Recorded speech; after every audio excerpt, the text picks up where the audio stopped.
Here with Dylan and John and what we may call just our weekly roundup, I guess. I think the topic on everyone's mind now that I'd love to get from you guys is as we potentially inch and crawl our way closer to the end of stay-at-home orders and a potential, if you want to call it post-corona life, what I think everyone wants to know, myself included, is what does the fitness industry, the personal training industry, the sports performance industry, what does this whole thing look like?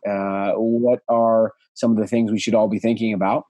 And how should we expect training to be different coming out of this? I don't know if you got some thoughts there, John.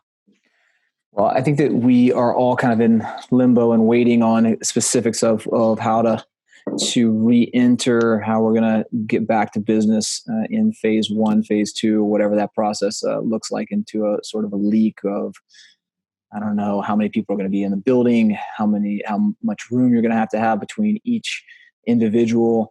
More of an ethical question. Are trainers or coaches going to be able to be hands-on? Are they going to be hands-off? Are you going to have to wear a mask? Are you going to have to wear gloves?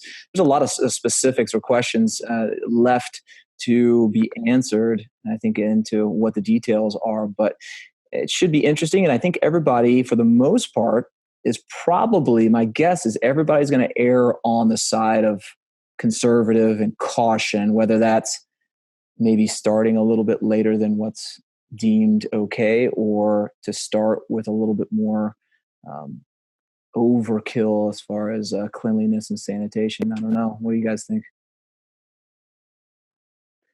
Yeah, I mean, it's interesting, right? Because you've got different states and different leaders all approaching this, differently, and not even to go into the political aspects of that. I think everybody's going to be watching Georgia to kind of see what happens. Everybody's going to kind of, I think, be looking at any relevant example that they can to figure out, okay, let's kind of see what happens. And then can we modify that approach? Did they try something that didn't work? Did they try something that did work, et cetera? I mean, one thing is for sure, our normal has shifted, and maybe not just for the time being. Who knows how long we could, who knows how long we'll be changing our actions from this. The question to me is how many people are going to be. Well, and I think go ahead. I think we've got a little bit of delay on the mic. Yeah, well, I was going to say, I think the one thing we have to consider as well is, personally, everyone's going to have to make their own decision about what they are most comfortable as well. Because like state says, hey, reopen small businesses, you can go back to your gyms. Everyone's not going to be like, all right, cool. Like post-corona, here we go. The virus is done. I think everyone's now going to have to make a personal decision about what they are willing to put themselves into based on, I think, a number of factors. What is the particular place that I'm going to? What are their precautions that they're taking? Do I feel safe there? Mm-hmm. And is the priority high enough for me to be at that particular spot? So it's this weird dichotomy of like, yeah, the state may be reopened, but that doesn't mean necessarily that everything goes back to what it was. I think everyone's got to start to make a personal decision about what makes sense for them. Yeah, there's always a dichotomy, like you said, a separation of the consumer, who's aggressive, who's those first adopters of getting back into the gym, who's going to be the latecomers and see how sick people are getting or how much the spike is going to happen in the effective outbreak. And really, it's kind of puts us in a weird spot of looking out for people's best interest in their health. Yet one of the biggest pieces to this entire health perspective, especially as it relates to coronavirus, are number one, that the higher your fitness, the more or less prone, I guess, you are to having the virus itself become something serious. And number two, the psychological and emotional aspect that fitness can be for you. We're just not having to the same effect training in isolation. Yeah, I think it's obvious, life is not, like Dylan said, it's not going to be what we knew it pre-coronavirus. Like, it's just not. And it can't be, right? But I think, like, to your point, John, is this whole thing super interesting to me because what they're showing is can potentially be beneficial with all this is, a higher fitness, a healthy immune, there's all these things that we know fitness, training, working out, nutrition, all of them are positive things, but yet that's all been taken from all of us. And so I don't know, it's this weird kind of play on it all of how to figure out how to continue to improve yourself through what is beneficial, yet you've been limited in a specific capacity. I'm going to put the question out there, or I don't know about you guys, but in my neighborhood, it seems like me and my family and like one or two of our neighbors are like the only ones even in isolation over here. It's like my entire neighborhood is like chilling with each other in the driveways. My next door neighbor has a pool and she's like having people over every day, not to throw anybody under the bus. But kids are rolling down the street in packs of 6. I mean, like, dude, I'm like, are we the only ones that are actually following suit here? Yeah, it's crazy. I'm seeing that as well. I live in this huge neighborhood, like 10,000 homes. And, initially it's kind of come in phases, just it's like so much other things. But initially, it was kind of a ghost town, and you might see the occasional jogger or, the occasional bike zoom by the window. And now it's like people are building porches, people are walking. There's like, yeah, I mean, I did build a porch, but I did it in my own square. But I mean, even to that point, there's a greenway behind my house, and neighbors are walking by going, "Hey, when's the party? When are we having a barbecue, etc." And I'm like, A, I don't know you, but B, it's just, I think we could actually it could be really interesting to see what comes from all of it, because I think we are hitting that point now where it's week 5 or 6 or however many, depending on where you're at, where I think people are like, the threat is diminishing, maybe not necessarily in the pervasive sense, but the threat in terms of what we see every single day, is diminishing. I think people are starting to kind of disregard it a little bit. I mean, you go to any Lowe's or any Home Depot, and you'll see that, I mean, people are there and they're focused on their home improvement projects. They're not worried about adhering to social distancing principles. I mean, everybody cares about it, unless what I need is next to you in the grocery store. So how do you guys think the fitness industry as a whole is going to come out of this? Is this, I think in some ways, I think some industries are auditing and asking why they've always been doing specific things a very specific way. And I think they continue to do that because that's all they've known. And I think a lot of them are starting to say, cool, wait a minute, is there a better way to actually do this? And how is the fitness industry asking those same questions? And is it going to be better for this or potentially worse for this? I have high hopes, and I tend to be a little bit more optimistic than most. But the chatter is, number one, who's going to survive? So are the businesses that weren't necessarily as tidy financially or over leveraged or whatever the case may be going to be able to make it out okay financially and continue to survive?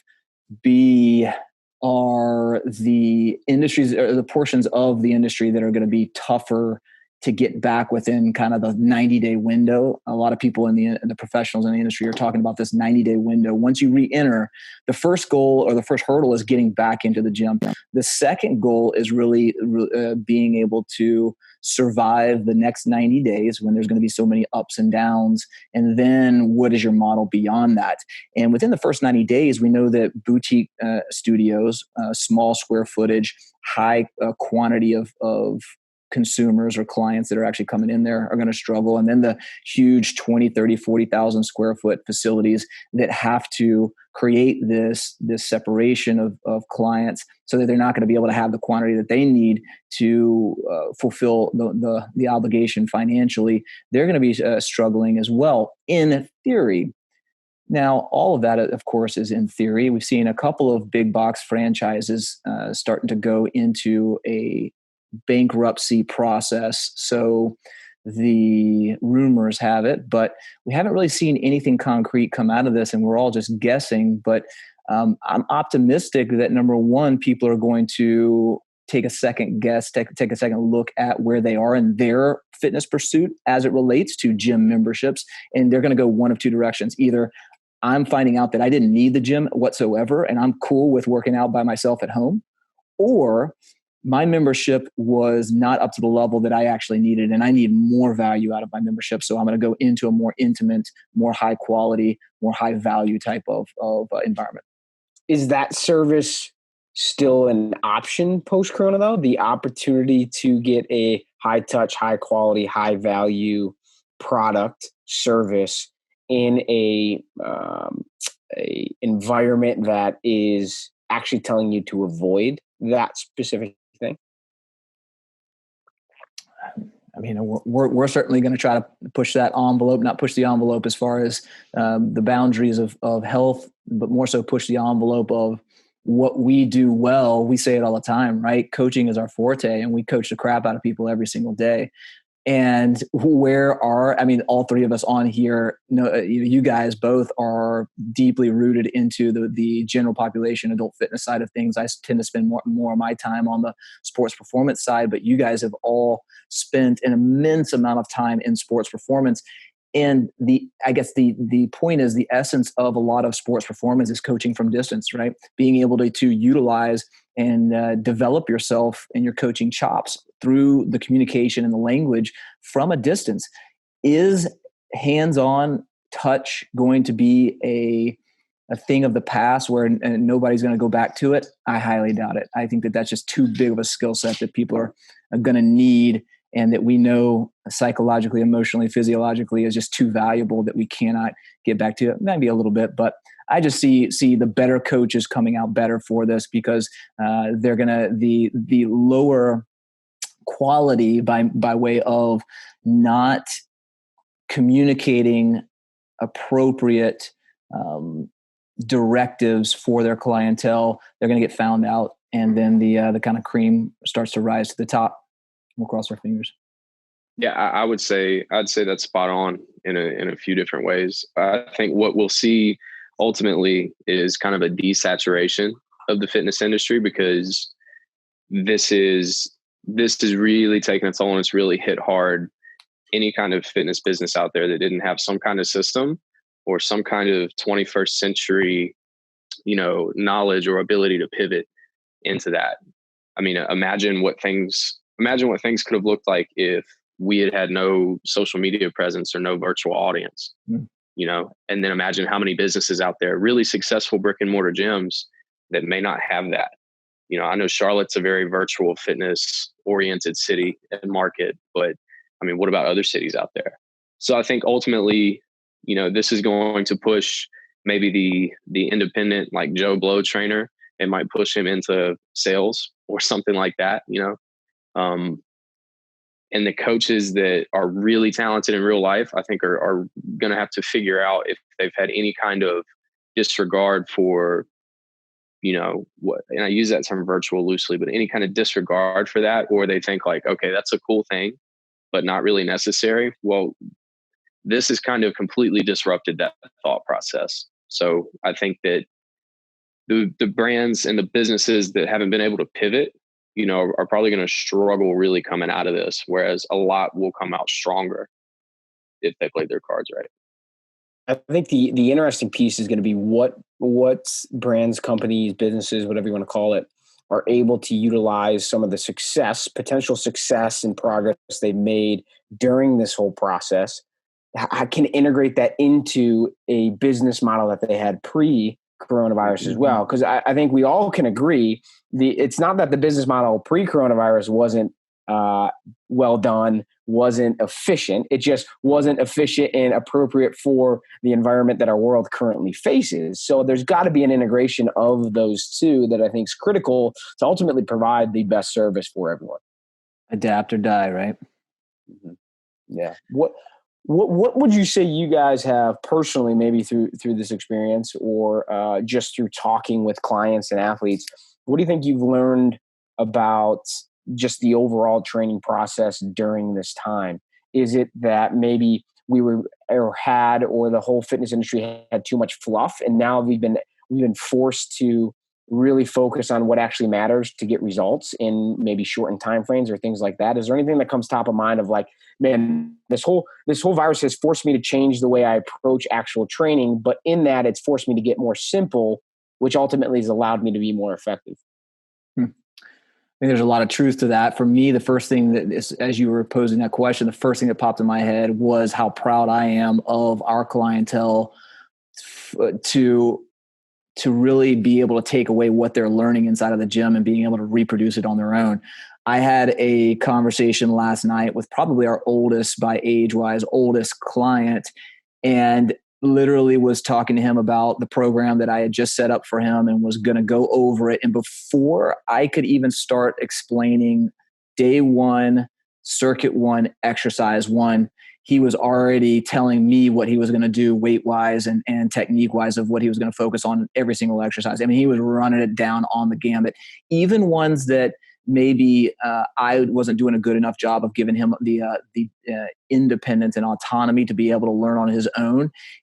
He was learning it without me giving him that avenue by way of proving it to me within that conversation.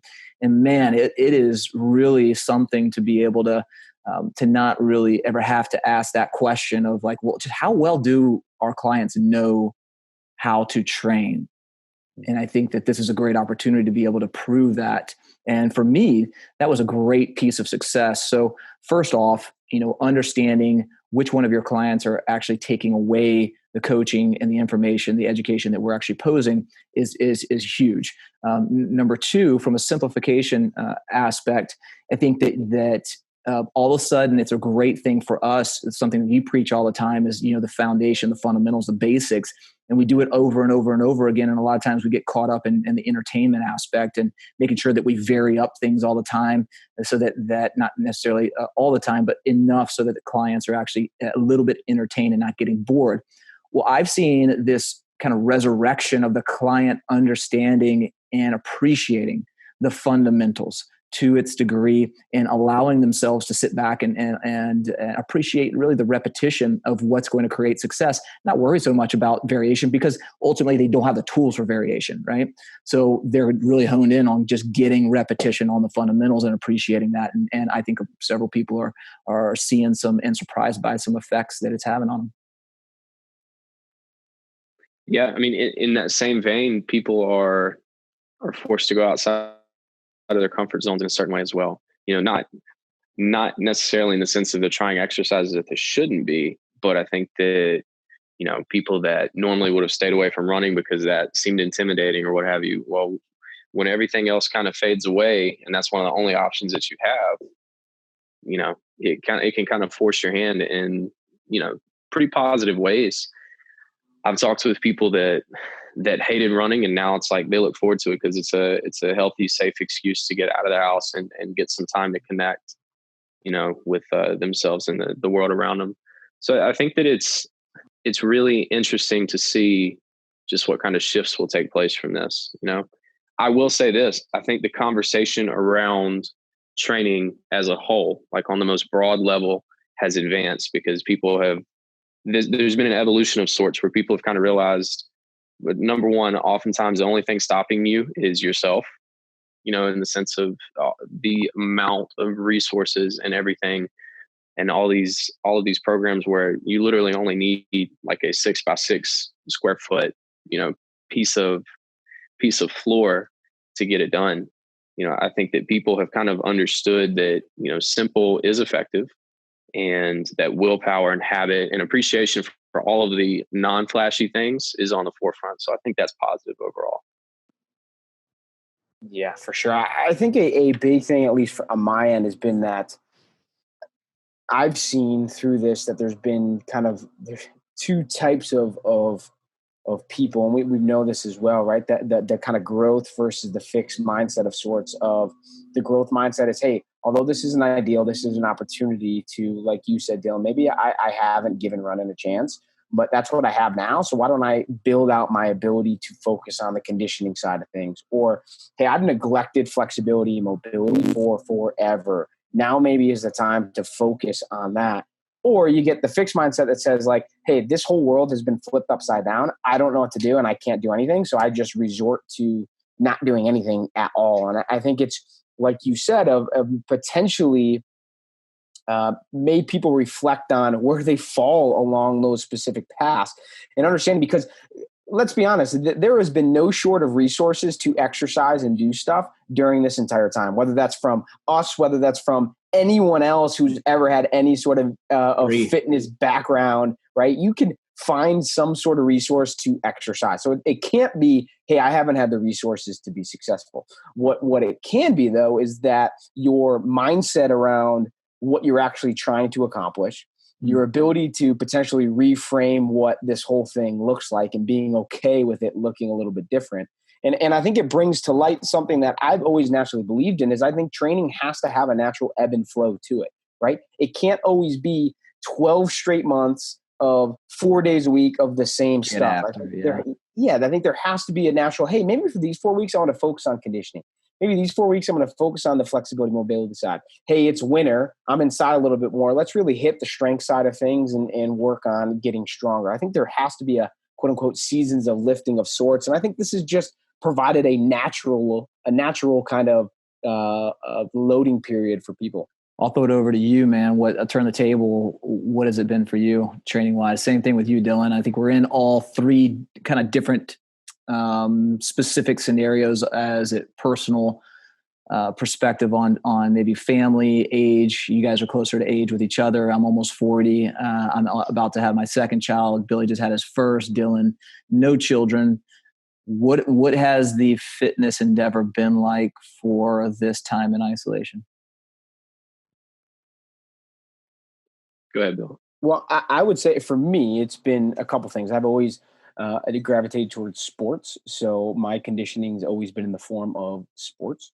And I've always avoided the running side of things. But because of A, wanting to get outside, and B, it's something I've neglected. My whole focus over the course of the last 6-7 weeks been on the conditioning side of things and the flexibility, mobility side. So, I mean, you can talk to Hannah. My running has increased dramatically to 3 to 4 days a week simply because I looked at it a couple ways. A, I don't have the equipment that I have at the facility, which was okay, right? I have enough. So I'm doing, 1 to 2 days of strength training per week, but everything for me is geared towards the conditioning and the flexibility, mobility side of things.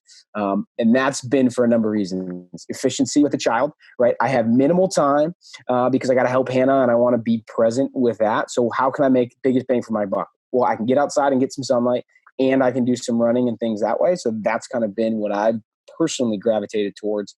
And I know it's a weak spot of mine. So that's kind of been the major emphasis for me, at least, is, hey, what's going to offer me the biggest bang for my buck and something that I don't typically do. What about you, Dylan?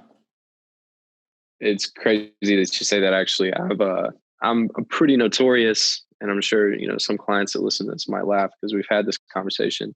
Notoriously, I don't want to say detest, but I strongly gravitate away from distance running. I think, probably a lot. I was forced to do it a lot back, in my wrestling career. I played football and that was kind of like my first love and my big focus. So that's a sprint oriented sport. So I just think that on the cardiovascular side of things, I've traditionally geared away from low and slow, that kind of stuff. I find one of the highlights of my day every day is going for a run. I've been crushing anywhere between 3 and 5 miles, 3 to 4 days a week, pretty consistently every other day, typically. My split kind of looks like this. And I realized quickly I had to have some kind of structure or, I was going to kind of wake up when life is back to normal and not be happy with how things are. That's the story I've got to create with myself is am I wasting this time or am I taking advantage? So I'll have say Monday, I'll go for a run. And I'll find some kind of other way to be active. I find some way to break a sweat every single day, whether that's like cleaning the house or doing chores or manual labor. My roommate and I just built a deck. So things like that. I mean, you can't discount that stuff. And then I'll go for a run towards the evening, pre-dinner. So not necessarily fasted, but not on a full stomach either. Then the following day, I'll make sure I get some mobility work in 100% just because, we're all in front of screens so much. And I have actually started to feel that for the first time in probably 6 or 7 years. I had some back pain going on, so I was really thankful for a little bit of a knowledge base in LDOA and all the mobility work.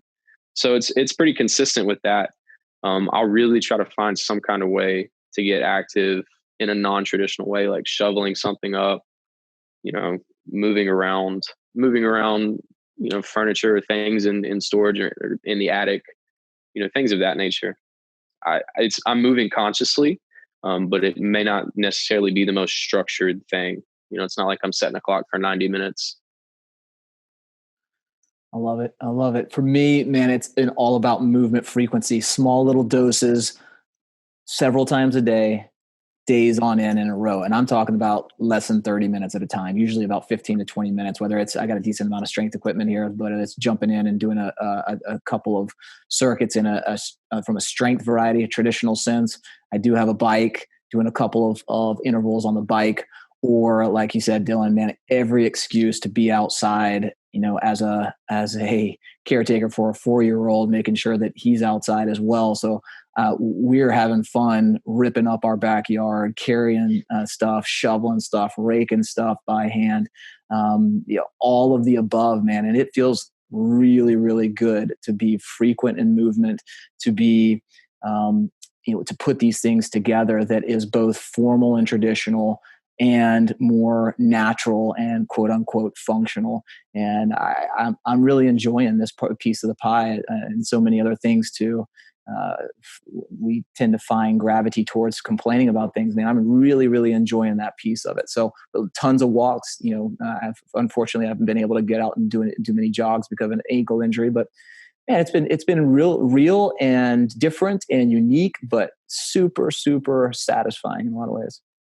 Dylan and I had a question posed to us by a client asking if it was more effective to microdose or to get a workout in over, hey, I got an hour I can set aside and get that in. And I think the microdosing raises a great thought and question. I think there's benefits to both, no question about it. And I think you can make the argument for one over the other. But I think a lot of people who are struggling with time, I think the microdose can solve a multitude of issues. And I think it's something we should all be doing in general, whether that's just getting up and standing up. I think and I hope there's a resurgence of this idea of microdosing movement throughout the course of the day, because I think there can be a real benefit to that.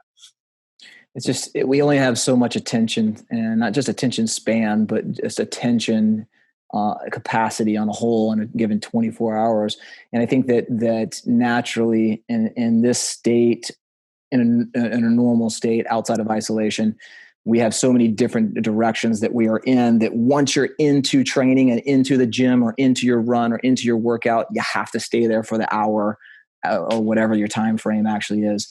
In this moment in isolation, I don't know about you guys, but I'm looking for an excuse to get out of that hole of hyper focus in whatever we're doing, whether, my son's watching a movie, or I'm playing Legos, or, I am sitting in front of a computer doing work. It is, okay, well, I'm at home anyway, let's go for a walk, or, let's go out into the gym and you run around outside, talking about my son, not my pregnant wife. And I will actually do a little bit, a circuit or two out here. It's excuses, but it's this escape from what is a mundane hyper focus in the same thing chronically all the time. We don't have that luxury to a large degree in normalcy. Yes, but I think you raise a great point of at least what I took from that is you're conscious around moving consistently. Yeah. So maybe post-corona, you don't have those same abilities, but you still have the ability to be conscious around moving and putting yourself in situations to move. And I think that's this is a whole separate, weekly roundup discussion here, right? Is this idea of how can you be conscious about implementing movement throughout the course of the day? But I think that's the key. And I know it's something we talk about all the time of like, hey, whether that's nutrition, mindset, movement, how can you just be aware and conscious around doing it and understanding and being okay and giving yourself compassion that it's not going to be perfect. I think that's an important part. Yeah. But there's just too many. I'm not copping out here, but there's just so many hurdles and things telling you no in our traditional world. Here's a big one. I'm in the same clothes all day, several days. I'm not taking a shower until, late in the evening, if at all. I mean, as weird or gross as that sounds, I know at least some of the time you guys are in the same boat. It diminishes hurdles. I can't imagine if I was in work attire and I didn't want to get it, dirty, sweaty, wrinkled, whatever the case may be. For the women out there that have to wear heels, or the men out there that have to wear suits, whatever the case may be. There's just so many hurdles to movement. Why not to move, or why to stay in this sedentary perspective? Not an excuse, but more so a reality that now is best. Now it's seemingly more simple and easy, but you got to get more creative. So maybe the construct is, how do we create the modern movement in a corporate office setting, or in a chronically overstimulated and overly abundant scheduled day? Well, I think if nothing else, if I can jump in, I think if nothing else, Billy brought up a good point, and I think I can bridge the gap between the points that you two are raising. This idea of moving consciously and microdosing, as we've called it, like, I think there's a big key in that, in the sense of, like, take the drama out of the situation. Don't judge yourself so harshly, because I feel like, and you guys would probably agree with this, a lot of times we find people in these states where, okay, well, if I can't get an hour of, pedal to the metal, like concrete, knock out everything, if I can't go 100%, I'm not even going to go 3%. Mm-hmm. So I think just not passing that judgment on yourself, and just saying, okay, well, 3% is what I can do, with all of the other things telling me no. I'm getting a 97% no, but let me make sure I lock down that 3% yes. I feel like most people would really be surprised at the results and changes they'll see just doing what they can more often than not, as opposed to teetotaling and making it absolute. That's a summary of my entire belief system around health and fitness. The point at which it transitions to interweaving in every fabric of your life, so that the ego is aside. And if you are in a suit and tie and you're still dropping down and doing 20 push-ups because you just want to move, that's when success starts to happen. And it's those hurdles. I guess my point is it's those hurdles that are keeping us from this, or widening out this gap from, how am I ever going to get fit, healthy, well, whatever the case may be, to how did I ever live differently, and you don't even have to think about adding movement into every bit of your day, or to, find the right choice from a nutrition standpoint, or work in meditation to your day. Not to say it's not work, but it's a way of life. It's the fabric of your being. It's what is intertwined into, the hours of your day. Well, so maybe to sum it all up, it would be this: of, as we do inch and crawl closer to what we hope is an element of normalcy, as we do potentially have the opportunity to get back to the facilities we train at, the gyms we train at, and the things that we do, don't just accept or switch your frame of mind to say, okay, I'm getting back to normal. No, it's going to be different, but reflect on the last 6 to 7 weeks and ask, okay, what have I, or how have I potentially progressed, or what have I done, or how have I grown over the last 6 to 7 weeks? And how can I interweave or integrate, I should say, that into my new normalcy? Because as we've talked early, it's going to be different. Life has to be different right now for a number of reasons. But is there some positive things that we can take away from this whole experience and make a part of our own health and wellness journey? You don't have to go back to anything you don't want to. Yeah, 100%. Well, in the pursuit of being respectful of everyone's time, always good to catch up in a different environment with you guys, and hopefully there's some thought-provoking ideas here that people can take away and ponder on. And I know we'll do this again. 0 to something. Later.